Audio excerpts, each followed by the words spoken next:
tadi yang sudah di-highlight sama Dr. Reni, bahwa saya saat ini sebagai Head of Unit dari Farm 1 Malang, PT Greenfield Indonesia. Sebenarnya saya mulai tahun 2009 itu masuk sebagai Animal Health Coordinator atau leader di kesehatan hewan. Setelah itu berkembangnya waktu, saya dipercaya jadi supervisor kesehatan hewan, reproduksi, kemudian menjadi milking manager dan reproduksi, kemudian mulai tahun 2017 sampai sekarang dipercaya sebagai farm manager atau head of unit dari peternakan dari Farm 1 yang ada di Malang. Di daerah Farm 1 Malang itu sendiri ada 4.300 ekor sapi perah yang diperah, yang masih yang laktasi. Dari total ada saat ini 9.200 ekor total populasi. Jadi semua kegiatan mulai dari replacement, artinya mulai memelihara pedet sampai heifer, sampai melahirkan, pemerahan, reproduksi, kesehatan hewan, feeding, utilities, maintenance, semuanya ada di tanggung jawab saya, termasuk lab dan juga pemilihan genetik.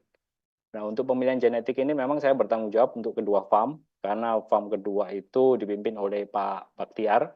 Beliau seorang nutrisionis juga. Jadi nutrisionis dipegang Pak Baktiar, untuk genetiknya saya, untuk kedua farmnya. Di tahun 2011 sampai 2012 itu saya dikasih kesempatan oleh PT Greenfield Indonesia, kita berkolaborasi, kita punya koneksi sama Ohio State University. Jadi kita ada training 1 tahun di sana untuk beberapa orang dikirim. Saya termasuk angkatan yang pertama. Alhamdulillah cukup pengalaman yang cukup menarik di sana. Setahun di negara orang masih enak nasi pecel sama nasi padang di sini. Gitu. Tapi untuk pengalaman hidup memang luar biasa sih yang ada di sana. Saya lanjut. Oke, kita masuk ke dalam materi. Nomor 1, apa sih kunci dari indikator performa yang baik dari dairy farm itu sendiri? Nomor 1 ya produktivitasnya ya. Nomor 1 produktivitas ini adalah berapa banyak susu yang dihasilkan. Itu adalah yang nomor 1 dari performa indikator yang baik. Yang kedua tentu kualitas dari susunya itu sendiri. Nggak lepas nih antara quantity maupun kualitas, ada 2 di sana. Dan yang ketiga adalah cost control atau memanage atau mengelola dari biaya yang dikeluarkan. Biaya itu harus terjadi, tapi wajib dikontrol supaya tetap adanya sustain atau bertahan tuh di perusahaan maupun peternakan sapi perah yang ada. Jadi selain cost yang dikeluarkan untuk memaintain produktivitas atau meningkatkan produktiviti dan kualitas susu itu sendiri, itu akan meningkatkan membuat key performance dari good dairy farm itu baik. Yang kedua adalah manajemen yang bagus dari dairy farm itu apa? Gimana gitu ya? Nomor 1 tentunya adalah based on science ya. Karena memanage atau mengelola itu adalah mengukur. Pasti ada data dulu dong gitu kan. Jadi harus diukur, dievaluasi, ada hasil, baru kita bisa mengambil keputusan yang baik, yang betul gitu kan, dari segala sesuatu yang kita dapat. Yang kedua adalah harus mengikuti regulasi yang ada. Misalnya undang-undang atau peraturan pemerintah tentang kesejahteraan hewan maupun adanya NKV sekarang yang ada dipegang oleh provinsi. Dan yang ketiga, yang paling penting juga adalah pay attention to the detail. Jadi kita harus memperhatikan detail-detail yang bisa membuat perubahan. Perubahan yang kecil ditambah perubahan kecil lagi akan menjadi besar. Jadi itu yang membuat good dairy management practice yang saya pelajarin dari Ohio. Kita mulai stepnya ke science dulu. Apa yang kita lakuin siklusnya di dairy farm itu sendiri. Pertama, pedet lahir. Setelah itu dia harus diberikan susu selama 2 bulan. Habis itu disape. Nah, milk fat ini kuncinya adalah di hygiene. Setiap kolostrum, setiap susu yang kita berikan wajib dipasteurisasi. Karena hygiene itu penting untuk baby-baby yang kecil ini. Nomor satu kematian baby ini adalah diare, pasti. Semua peternakan di dunia kuncinya adalah hygiene, karena diare adalah kasus utama penyebab kematian pada pedet. Kemudian dengan target kita 13 bulan kemudian itu harus sudah di IB, harus mulai di IB, bukan sudah ya, mulai di IB. Mulai di IB umur 13 bulan dengan targetnya tinggi bahu ya, gumba, kita ngomongnya gumba sih, gumba. Nah, itu kalau Holstein di angka 127, kalau Jersey di 117 cm. Dan diharapkan calving atau melahirkan di umur 22 atau 24 bulan. Setelah itu, mereka akan bisa menghasilkan susu selama 316 untuk Jersey, Holsteinnya di rata-rata 347 hari. Setelah melahirkan, 64 hari kemudian, itu kita bisa mulai program inseminasi lagi. Nah, mereka akan dikeringkan 60 hari sebelum melahirkan kembali. Jadi selama mereka bunting tentunya masih bisa menghasilkan susu. Poinnya adalah 60 hari sebelum melahirkan kembali, itu mereka wajib untuk dikeringkan.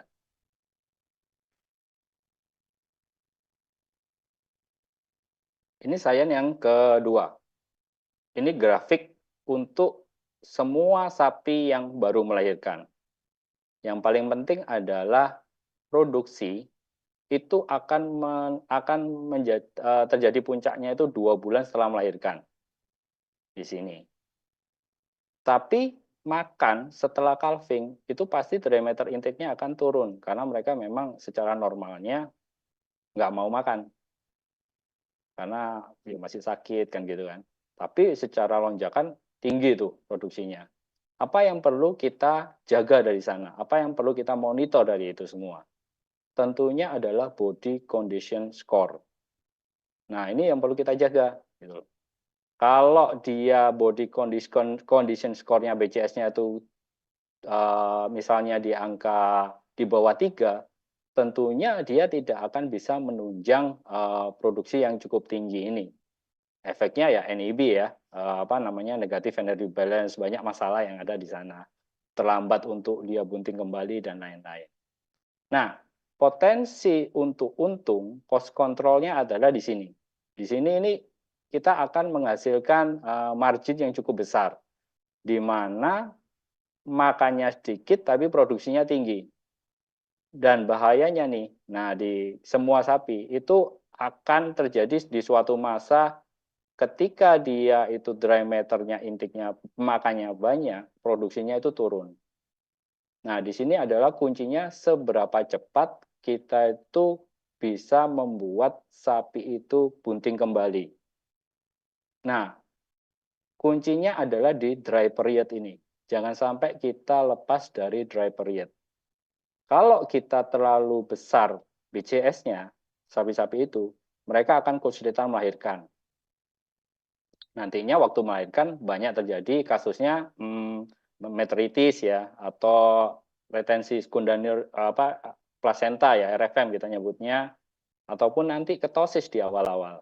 Nah, itu akan membuat mereka akan delay untuk proses reproduksinya.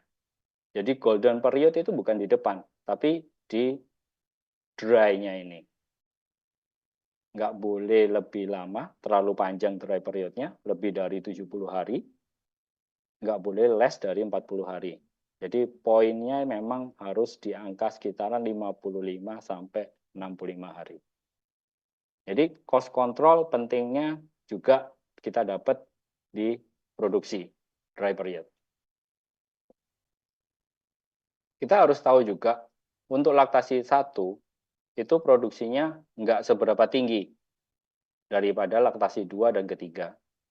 Karena laktasi 1 ini masih belum mature atau belum dewasa secara tubuh. Masih kisarannya sekitar 80-85% dari mature weight. Nah, yang laktasi ketiga ini yang produksinya sangat-sangat tinggi. Nah, kita harus tahu di dalam peternakan itu juga memperhatikan berapa persen laktasi 1, berapa persen laktasi 2, 3, dan seterusnya. Karena kita mau maintain produktivitas dan cost. Karena pakan selalu diberikan, tapi hasilnya juga harus balik ke kita kan. Gitu. Jadi poinnya di sana. Tapi kalau kekurangan laktasi 1, efeknya secara reproduksi juga kurang baik. Kalau terlalu banyak yang laktasi ketiga, jadi banyak yang dikaling nanti, banyak yang tua-tua. Which is nanti kalau laktasi 4, mereka akan jauh produksinya, mulai menurun. Apalagi 5 dan 6. Jadi kita harus maintain jumlah populasi antar laktasi. Nah, yang selanjutnya adalah ketika kita ke kandang, kita itu mau ngelihat sapi itu dalam keadaan kelompok itu seperti apa gitu ya. Karena kan sapi yang saya tahu, yang saya selama ini pengalaman kan banyak ya, satu kandang itu 200 ekor gitu kan. Dan di situ ada 24 kandang gitu. Ya, nomor satu, sapi itu butuhnya adalah lying atau resting atau tiduran sebenarnya mereka itu. Yang kedua, yang pengen kita lihat adalah sapi itu harus ruminansi. Nah, ini sudah hampir berapa ini? 68% dari total daily time budget. Ketika saya datang ke kandang dan sapi itu habis pulang perah misalnya, setengah jam, tentu saya mau melihat mereka makan. Setengah jam setelah diperah itu saya mau melihat mereka makan. Tapi 1 jam saya mau melihat mereka itu tiduran dan ruminansi. Kalau mereka nggak ruminansi, berarti saya tahu besok hari saya nggak punya susu. Begitu pula dengan lying atau resting. Kalau mereka nggak resting, wah berarti ya nggak punya susu di esok hari.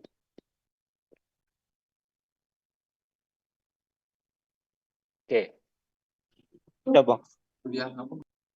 Nomor yang selanjutnya adalah kita perlu tahu bahwa pakan nantinya itu akan jadi susu, itu tentu lewat transfer darah ya. Dan dibutuhkan 500 liter darah yang mengalir di bagian ambing untuk membentuk 1 liter susu. Jadi di sini kuncinya. Jadi kuncinya di sini. Jangan sampai sapi yang resting nanti itu ada blokade terhadap venanya. Jadi kita harus memilih tempat tidur sapi yang nyaman. Kuncinya nanti.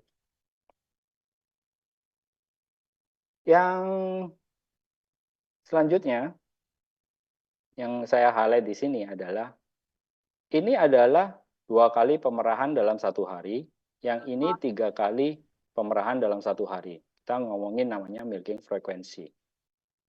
Secara yield, secara total ya, kilogram per day, itu yieldnya itu berbeda sampai 8% nih, kalau kita perahnya 3 kali. 3 kali sehari.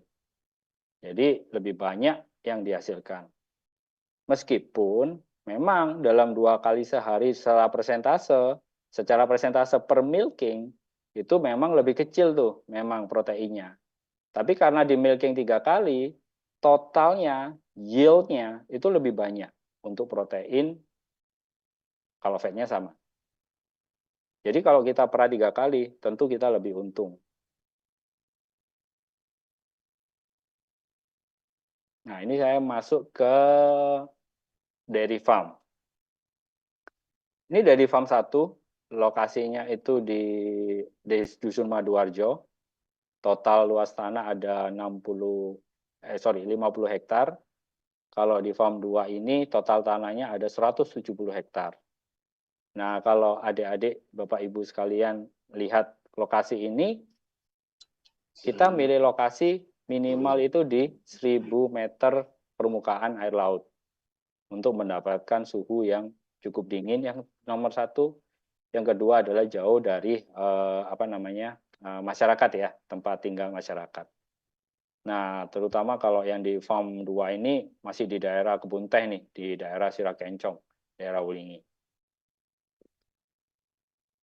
Semuanya dikandangkan ya, karena kita ada di tempat tropis. Meskipun kita milihnya itu 1000 meter di atas permukaan air laut, tetap kita itu tidak bisa menghindari sinar matahari yang cukup kencang ya kalau di daerah tropis. Farm, Greenfield Farm itu termasuk mega farm menurut Dr. Epi Taufik yang dari IPB itu, karena kita memiliki 19.000 ekor sapi di dua farm itu sendiri. Nah, di farm 1 terutama itu kita punya jersey sekitar 45% dari total populasi yang kita ada di sana, sekitar 4 ribuan. Hasilnya sekitar 5 ribuan. Dan kita berhasil mengembangkan jersey in-house ya di Indonesia. Yang saya tahu sejak tahun 2018 kita datangin jersey. Untuk produktivitas di Greenfield, untuk FH kita bisa mencapai 34 liter per ekor per hari. Untuk jersey di angka 25 liter per ekor per hari. Nah, bagaimana sih kita bisa mencapai di angka itu? Tentunya ada beberapa hal yang bisa saya sampaikan di sini. Dari produktivitas per individu segitu, kita bisa produksi 97.000 ton fresh milk setiap tahunnya, yang menyumbang sekitar hanya 10% dari total nasional. Jadi peluangnya masih besar sekali ya untuk mega farm yang lain untuk tumbuh sebenarnya.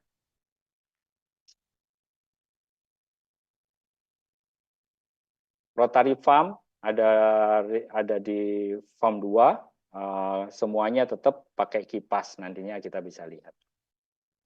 Oke, yang pertama kita masuk ke feeding atau pakan.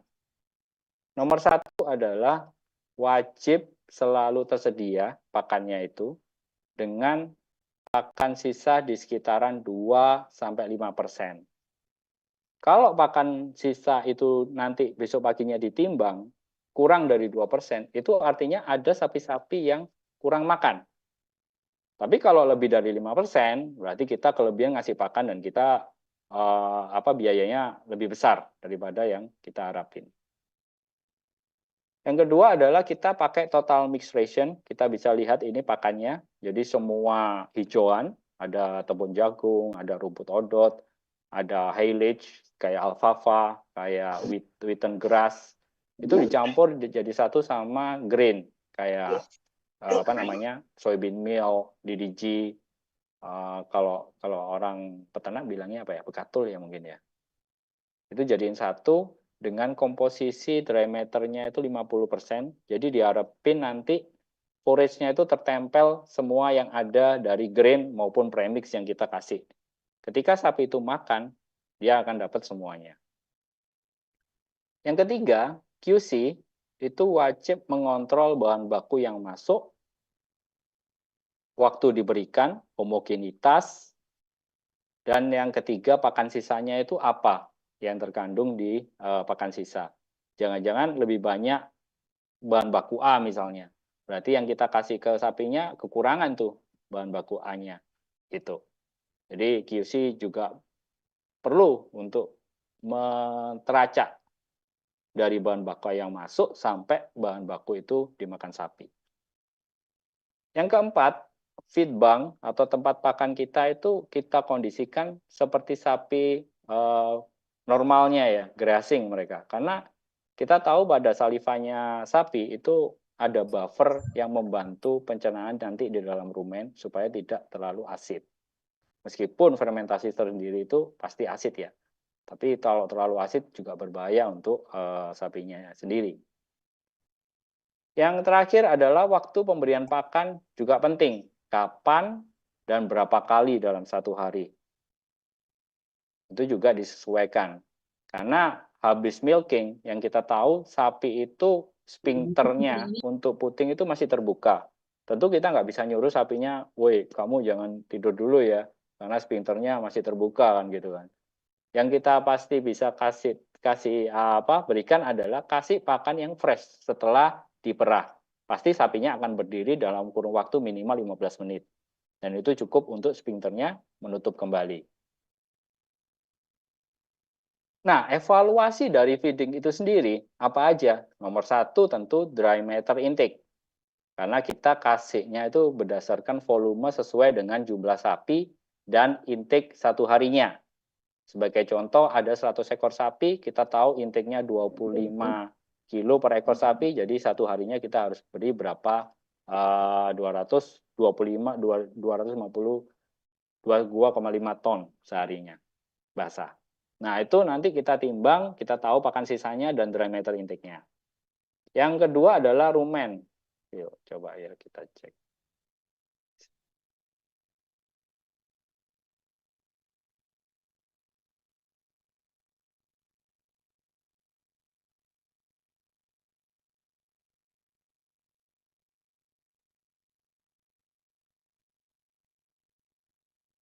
Rumen fill, udah tahu ya Pak? Udah kelihatan ya rumen fill. Rumen fill ini perlu kita lihat waktu kita berjalan di kandang.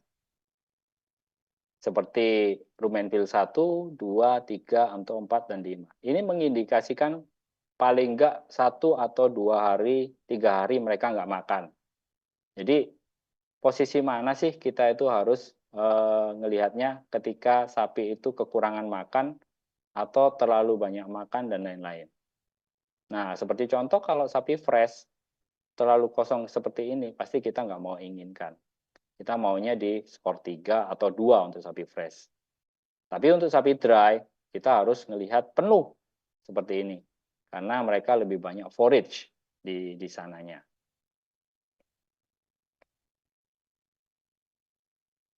Oke. Yang ketiga yang perlu dievaluasi pakan sisa. Setelah itu feed bank skor sebelum pemberian pakan. Karena kita tahu pemberian kita 3 kali sehari. Jadi sebagai contoh waktu pagi kita kasih 55%, sore harinya kita kasih 25% dari total yang harus diberikan. Nah, sebelum pemberian yang malam hari, kita harus kasih skor di feed bank-nya itu. Kita harus kasih 20%, 22%, atau 18%. Itu tergantung dari feed bank skor yang kita lihat. Karena kita mau determine kembali lagi pakan sisanya itu di angka 2-5%. Jika kurang daripada 2 berarti kekurangan, kelebihan dari 5% kita kelebihan dan kita loss untuk kontrolnya, cost-nya. Sorry. Yang keempat adalah manuscore.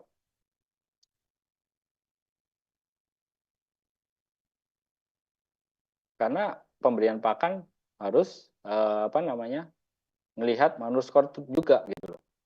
Jadi kalau kita ngasih makan, kita maunya skornya itu ada di posisi ketiga untuk sapi dengan high energy ration.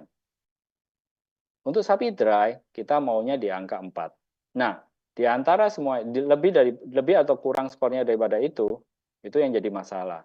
Jika seperti angka 5 ini pasti ada masalah di pencernaan, apalagi di angka 1. Untuk sapi-sapi transisi, artinya yang habis dari dry ke makan posisi high protein, high energy, biasanya itu di angka 2. Itu normal untuk 3-5 hari pertama. Habis itu kita harus melihat di angka 3. Dan perlu kita ketahui juga, kita harus shaking tuh di manurnya. Kita lihat masih adakah komoditi yang masih terlihat di sana, seperti jagung ataupun grain yang lain-lain. Biasanya kalau angka 3 sih enggak, yang paling banyak di angka 2 atau 1, biasanya enggak terdigest di sana.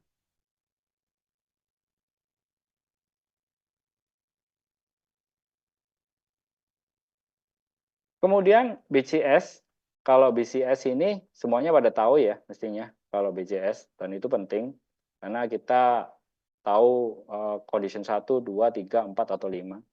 Yang kita mau waktu melahirkan di angka 3,75 di bawah 4.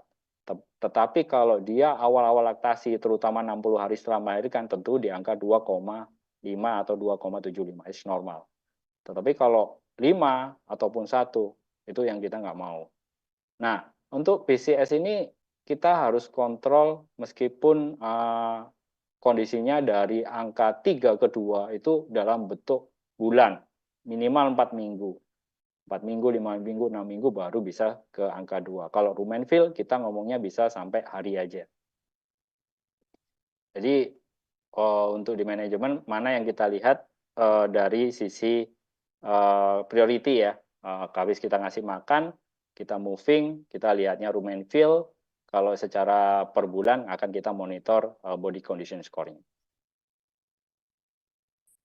Untuk co-comfort, nomor satu yang kita pakai di Greenfield adalah kita pakai freestall tunnel band. Apa sih freestall tunnel band itu? Itu adalah kandang semi tertutup dengan exhaust yang menarik udara segar dari luar dan membuang udara kotor keluar, gitu ya. Jadi kecepatan anginnya sekitar 3 meter per detik sampai 5 meter per detik. Nah, sapinya bebas, mau makan, mau tidur, mau minum, itu bebas. Yang saya ingin lihat, nah itu seperti ini, Bapak Ibu dan adik-adik sekalian. Jadi habis diperah 1 jam kemudian mereka itu tidur semua seperti ini dan ruminansi. Artinya pekerjaan kita cukup perfect lah di hari itu. Masih makannya oke, tempat tidurnya bagus, mereka mau laying down dengan enak. Yang kedua adalah bedding atau tempat tidurnya sapi ini harus bisa mengikuti lekuk tubuh. Contohnya pasir ya. Dan pasir itu adalah bedding yang paling bagus sedunia. Karena dari bahan anorganik, bisa mengikuti lekuk tubuh gitu kan. Kalau musim panas itu dia jadi adem, kalau musim dingin dia cukup menghangatkan. Yang ketiga adalah frekuensi pembersihan kandang. Kalau yang ada di Greenfield, karena kita pemerahannya 3 kali, nah kita bersihkan kandangnya juga 3 kali sehari. Waktu sapinya digiring keluar ke tempat pemerahan, kandangnya dibersihkan, diberikan pakan yang baru. Yang keempat, cahaya atau lampu juga penting untuk mereka. Yang kelima adalah heat abatement atau yang mengatur heat stress, mengurangi heat stress, yaitu kipas blower dan water sprinkle. Evaluasinya tentu lameness ya, karena kalau sapi itu nggak mau tiduran, mereka akan berdiri terlalu lama, ujung-ujungnya mereka pincang. Nah, pincang itu bisa menurunkan sampai 24% produktivitasnya. Secara produktivitas saja, belum lagi reproduksinya. Karena ya kalau pincang mereka akan nggak mau makan, ya kan. Nah, itu akan berpengaruh terhadap heat detection rate-nya. Berapa ekor yang dalam satu kelompok itu bisa terdeteksi heat dan untuk dilakukan inseminasi. Yang ketiga adalah other cleanliness score yang perlu kita perhatikan. Nah, kalau kita tahu di kandang itu nggak bagus, pasti kelihatan dari ambingnya. Kalau manajemen beddingnya bagus, akan othernya itu bersih. Sampai di kaki-kakinya itu bersih seperti ini. Kalau yang nomor 2 adalah mungkin sedikit. Tapi yang paling parah nomor 4, itu kandangnya udah kotor, nggak pernah dibersihkan, atau pembersihannya kurang sempurna. Efeknya tentu ke SCC-nya tinggi, mastitisnya tinggi, dan total plate count-nya nantinya pastinya tinggi.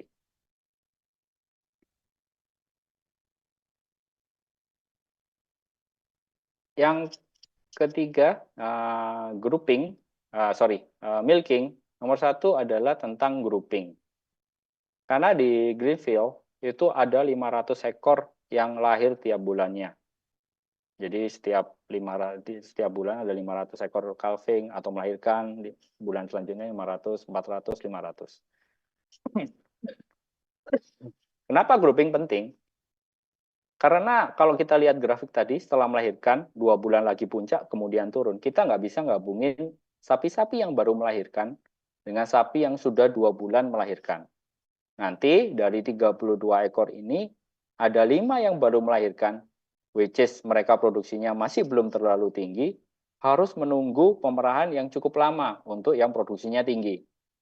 Jadi yang nomor 1, efisiensi di milkingnya kurang, sapinya juga kasihan, yang harusnya habis di milking bisa pulang, mereka harus tertahan di sana.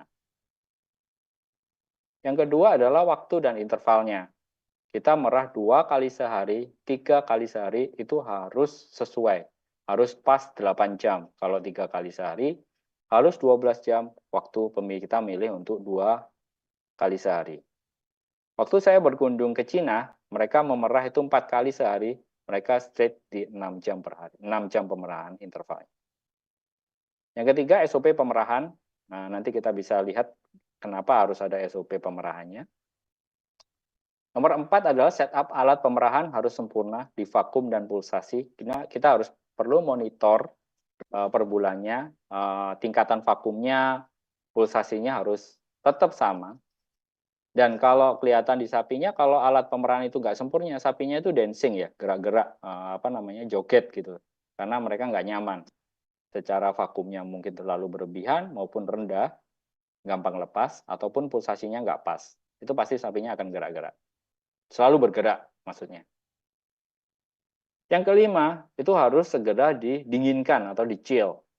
Yang terakhir, tentu saja waktu milking itu higienitas penting. Nah, kenapa kalau kok butuh milking protokol?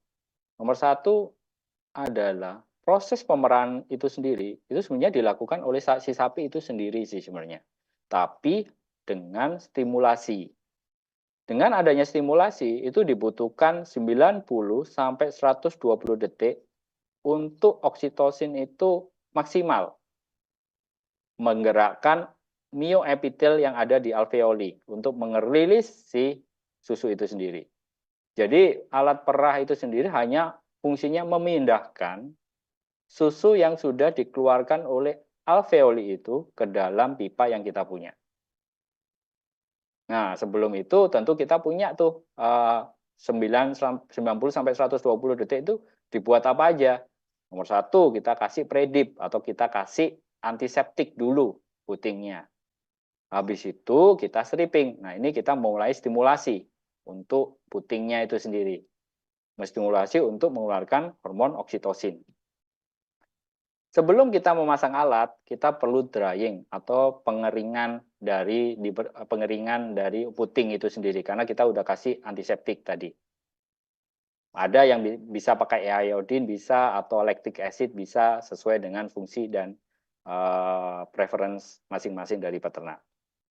Setelah pemerahan, sebenarnya pemerahan itu hanya berlangsung 4 menit sih.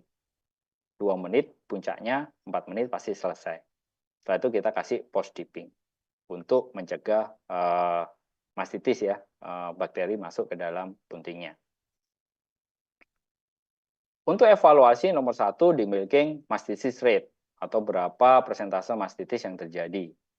Yang kedua, kultur bakteri untuk setiap case-nya agar kita tahu ini infeksius atau environment. Bagian mana yang perlu kita follow up untuk dilakukan perbaikan. Yang kemudian adalah teeth and score. Ini kita untuk melihat,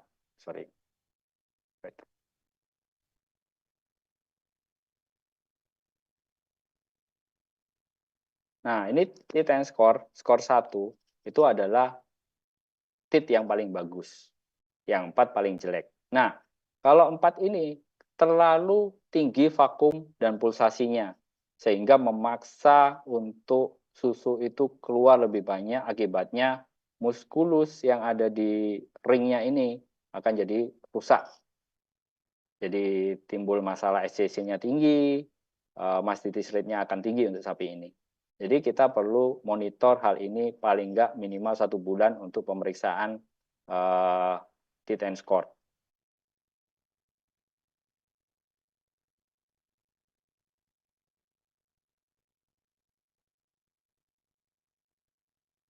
Kemudian yang perlu kita lihat adalah tentu total plate count, somatic cell count, suhu penyimpanan, dan pengiriman susu yang paling penting selanjutnya. Nah, dari semua yang kita lakukan itu tadi, kita bisa dapatkan dari Austin di Greenfield, itu 34 liter per ekor per hari, dengan total solid 12,6, proteinnya di 3,2, fatnya 3,8, somatic cell count-nya di 266.000, TPC-nya kita berhasil di angka 14.800. Untuk jersey, kita bisa di 25 liter per ekor per hari. Tentu karena itu breednya jersey, mereka mempunyai keunikan di protein yang tinggi dan fatnya yang tinggi, dan sedikit lebih banyak 15% sampai 20% lebih banyak kalsium daripada Holstein. Somatic cell score cukup hampir sama, 255.000, TPC-nya di angka 17.000. Kalau saya bandingin sama SNI seperti ini ya, di sebelah kanan, TPC-nya di angka 1 juta, di bawah 1 juta itu grade A sih sebenarnya. Tapi kita jauh daripada itu karena memang dari yang diperah kita langsung chill. Dan proses-proses SOP yang kita udah lakuin di Greenfield itu sendiri. Saya sambung ke factory sebentar, sedikit, cukup banyak sih sebenarnya. Sambil izinkan saya ngiklan dikit ya. Industri, di factory kita sudah memakai 4.0 dengan IoT. Fresh milk yang kita sudah diperah di farm 1 maupun farm 2, sudah didinginkan dalam suhu minimal 4 derajat sampai 2 derajat. Nah, keunikan lagi yang ada di Greenfield, itu susu dalam waktu 24 jam sudah harus jadi produk. Harus sudah jadi produk apa gitu, keju, susu, UHT, dan lain-lain. Itu mengapa kita freshness-nya selalu terjaga. Greenfield mempunyai sistem terintegrasi dingin dari farm to factory and factory to stores. Jadi kita selalu memaintain apa yang sudah dingin atau susu itu mulai dari farm itu sampai toko itu kita kontrol semuanya. Saat ini chill kita ada di daerah-daerah ini lebih dari 13.000 pulau. Untuk dry UHT kita lebih banyak memang karena kontrolnya lebih mudah di sana. Untuk ekspor kita saat ini masih di Singapura, Malaysia, Brunei, dan Filipina. Nah, untuk energi di Greenfield, boiler kita udah memakai cangkang dari candle nuts dan palm oil atau sawit. Sehingga kita tidak mengeluarkan asap yang toksik ya di lingkungan. Kemudian kita udah pakai panel energi di factory, bisa membuat 1640 kVA waktu peaknya. Di farm sendiri kita pakai biogas untuk merunning engine genset, generator untuk menghasilkan listrik sampai 30% dari total energi yang kita pakai. Itu dari biogas. Untuk circular economy, kita punya partnership ODOT. Jadi rumput ODOT atau rumput gajah itu kita membutuhkan satu farmnya 50 ton per harinya. Nah, ini kalau corn stalk atau tebon jagung, itu kita butuh 150 ton per farm per harinya. Jadi totalnya 300.000 kilo per harinya. Kita juga punya KSG mulai dari tahun 2007, di mana KSG ini membantu petani peternak yang ada di sekitar Greenfield. Kita serap susunya dan kita bantu untuk jualnya. Kita bantu untuk health program dan juga untuk konsentratnya juga. Greenfield product range ada dua, ada fresh sama dry atau ambient kita ngomongnya, dry ambient. Di fresh itu sendiri ada susu segar, yogurt, cheese, dan whipping cream. Untuk yogurtnya ada macam-macam ya, ada stir yogurt dan drinking yogurt. Untuk cheese-nya ada mozzarella, bocconcini, dan ricotta. Untuk yang jadi nomor 1 di Greenfield saat ini adalah pasteurisasi dan stir yogurt. Perlu diingat, fresh milk yang tadi 24 jam harus jadi produk itu untuk semua produk, tetapi untuk full cream, low fat, dan skim, serta susu jersey, itu 100% fresh milk. Kita nggak nambahin apa-apa. Hanya fresh milk, kita kelola untuk fresh milk yang full cream, untuk low fat, kita stir untuk diambil fatnya, begitu bukan juga untuk skim. Diambil fatnya, lalu kita packing dan untuk kita distribusikan. Kalau yang ada tambahannya yang lain tentu ada cokomat dan stroberi ya, ditambahin perasa ya sama kopi. Untuk jersey milk ini hanya Greenfield saat ini yang punya untuk fresh milk jersey. UHT kita cukup banyak, ada kids medium, big pack, dan UHT extra. UHT kita superior karena kita semuanya dari fresh milk terutama yang fresh ya. Kalau yang ada rasanya pasti akan kita tambah rasanya itu sendiri. Yogurt kita poinnya adalah di good bacteria dan selalu kita jaga 1-4 derajat Celcius chill. Ada stir, drink, dan poach.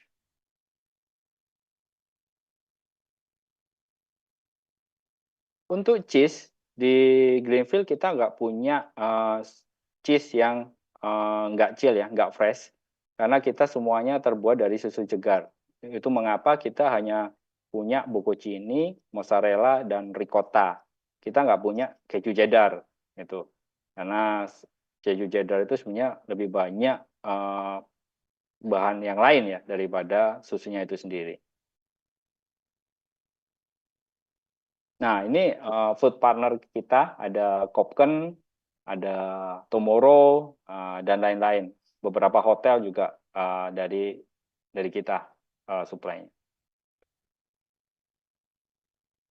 Terima kasih atas telah mendengarkan saya ya, panjang lebar. Saya kembalikan ke Bu Emi, Dr. Emi, monggo. Terima kasih, Dr. Hani. Menarik sekali ya. Ini sambil dicatat ini saya mendengarnya. Iya, karena kalau kita sering kali di lapangan itu, apa yang disampaikan Dr. Hani itu kan kadang kita juga berpikir, Dok ya. Ini pengalaman saya sih kalau kita mengukur feed intake-nya sudah masuk kah, bagaimana, sehingga itu sangat berpengaruh terhadap produksi. Mungkin adik-adik bisa dicatat apa yang disampaikan